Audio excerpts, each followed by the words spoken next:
नमस्कार दोस्तों, स्वागत है आप सभी का आपके अपने चैनल सपोर्टिंग एजुकेशन एग्ज़ाम में। दोस्तों, आज के इस धुआंधार सेशन में आप सभी का स्वागत है। और आज हम देखने वाले हैं कंप्लीट सीडीपी, जिसमें हम ऑल चैप्टर को टच करेंगे और देखेंगे। मतलब हर टॉपिक से क्वेश्चन आज की क्लास में मिलने वाले हैं। और यहाँ पे जो है आज की क्लास में हम वन लाइनर जो क्वेश्चन होते हैं उन्हीं को हम आज देखेंगे, ठीक है ना। तो इससे आपको जो है काफ़ी मदद मिलेगी सीटेट पेपर के लिए। तो यहाँ पे हम लगभग 80 क्वेश्चन करने वाले हैं। तो आप लोग बिना किसी देरी के बने रहिए, और इन क्वेश्चन को यदि आप कर लेते हैं तो आपका सीटेट कहीं नहीं जाएगा और आप जो है क्वालिफाई कर पाएंगे। तो आज की क्लास आपके लिए वेरी इम्पोर्टेंट है, और ये क्लास आपके सीडीपी के लिए बहुत ही महत्वपूर्ण होने वाली है। तो चलिएगा बिना किसी देरी के आज की क्लास को शुरू करते हैं और देखते चलते हैं और समझते चलना है कि क्वेश्चन किस प्रकार से सीटेट में आ सकते हैं। ठीक है, तो चलिएगा शुरू करते हैं और देखते हैं। पहला क्वेश्चन देखिएगा, आपके स्क्रीन पर है, देखते जाइएगा, समझते जाइएगा। पहला क्वेश्चन कहता है अनुकरण द्वारा सीखने की प्रवृत्ति किस अवस्था में सबसे अधिक होती है। तो ये होती है शैशवावस्था में, आपको ध्यान रखना है। केवल इसी तरीके से आप आज अपन देखने वाले हैं, ठीक है ना। तो सेकंड क्वेश्चन कहता है कि किस अवस्था को जीवन का अनोखा काल कहा जाता है। तो देखिएगा बाल्य अवस्था जो होती है ये जीवन का अनोखा काल कहलाता है, ठीक है ना। तीसरा क्वेश्चन है कि तनाव और तूफान की अवस्था किसे कहा जाता है। तो किशोर अवस्था जो है तनाव और तूफान की अवस्था है। और किसने कहा है, तो स्टैनली हॉल ने कहा है कि जो किशोर अवस्था है ये तनाव की अवस्था है, ठीक है। चलिए अगला क्वेश्चन देखते हैं। अगला क्वेश्चन देखिएगा क्या कहता है कि विकास का शिरोमुखी सिद्धांत क्या दर्शाता है। तो सिरामुखी जो सिद्धांत है ये क्या दर्शाता है कि विकास सिर से पैर की ओर होता है, ये आपको ध्यान रखना है। पांचवा क्वेश्चन कहता है विकास का समीप दूराभिमुखी सिद्धांत क्या दर्शाता है। तो ये कहता है कि विकास जो है केंद्र से बाहर की ओर होता है। यहाँ पे राइट ऑप्शन क्या हो जाएगा, यहाँ पे हमारा राइट हो जाएगा कि जो विकास होता है शरीर के मध्य से होता है और बाहर की ओर बढ़ता है, ठीक है ना। तो विकास का समीप और दूराभिमुखी सिद्धांत यही कहता है, ठीक है, ध्यान रखना है। अगला कहता है कि जेंडर कैसी संरचना है। तो जेंडर एक सामाजिक संरचना है, आपको ध्यान रखना है, कई बार ये क्वेश्चन पूछा गया है, ठीक है। चलिए आगे बढ़ते हैं। आगे देखिएगा क्या कहता है कि लिंग कैसी संरचना है। तो लिंग कैसी संरचना है, एक जैविक संरचना है, ठीक है ना। स्कीमा अवधारणा किससे संबंधित है। तो स्कीमा जो है जीन पियाजे के अनुसार ज्ञान के संगठित संरचना को कहते हैं स्कीमा, ठीक है ना। तो यहाँ पे आपको ध्यान रखना है। 9वां क्वेश्चन कहता है समावेशन क्या है। तो समावेशन कहलाता है पूर्व ज्ञान में जब हम नई जानकारी को बिना किसी बदलाव के जोड़ते हैं तो वो कहलाता है समावेशन, ठीक है ना। तो आपको ध्यान रखना है कि समावेशन क्या कहलाता है, पूर्व ज्ञान में नई जानकारी को बिना बदलाव के जोड़ना, ठीक है ना, सीधी सी बात है।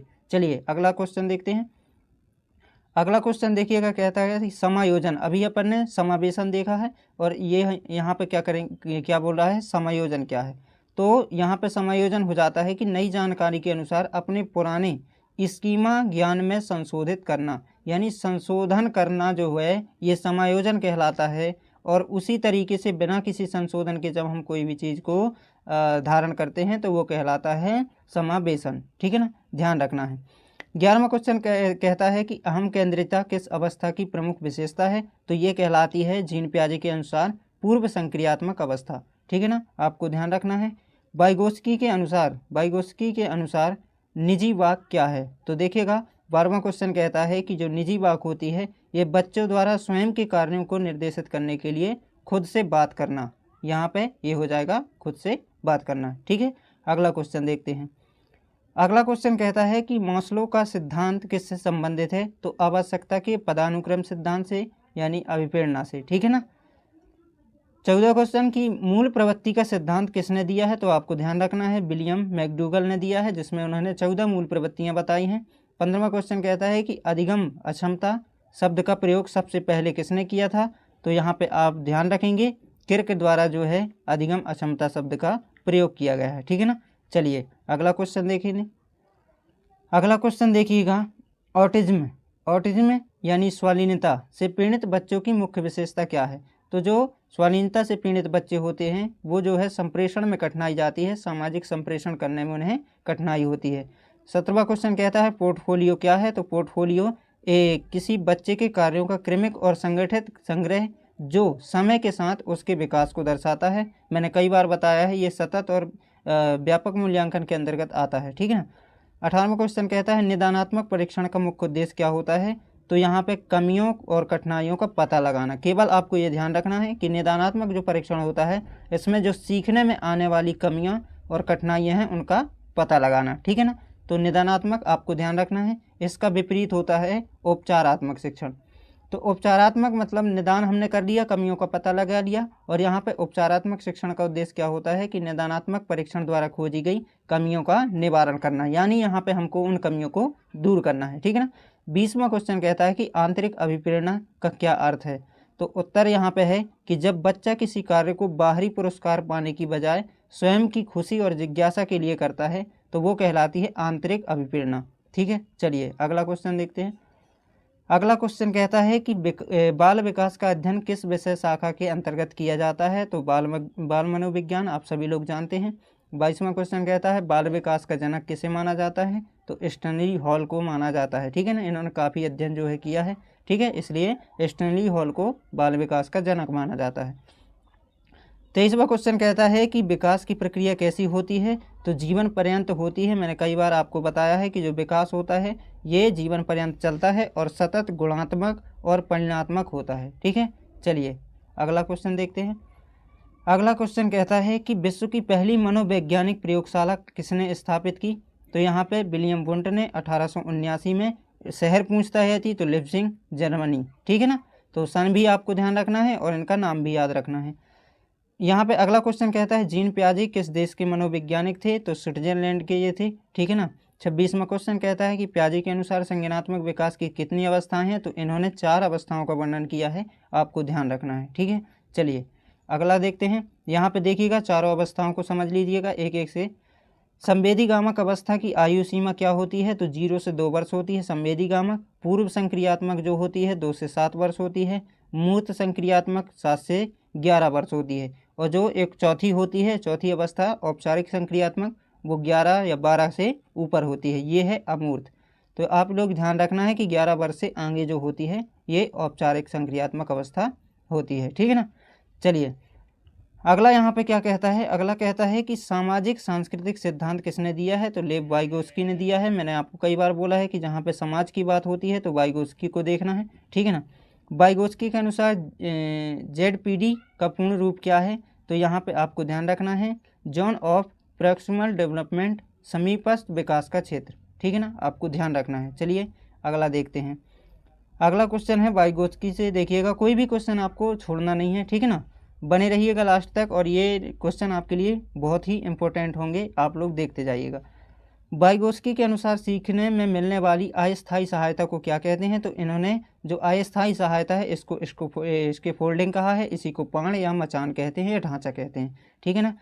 34वां क्वेश्चन आपकी स्क्रीन पर कहता है कि नैतिक विकास का सिद्धांत किसने दिया है। तो उत्तर हो जाएगा कोहल वर्ग ने, है ना। और कोहल वर्ग ने के सिद्धांत में नैतिक विकास के कितने स्तर हैं। तो 3 स्तर हैं जिसके अंतर्गत 6 चरण बताए हैं उन्होंने, ठीक है ना। स्तर पूछेगा तो 3 हैं और चरण कितने हैं, 6 हैं, आप लोगों को ध्यान रखना है, ठीक है।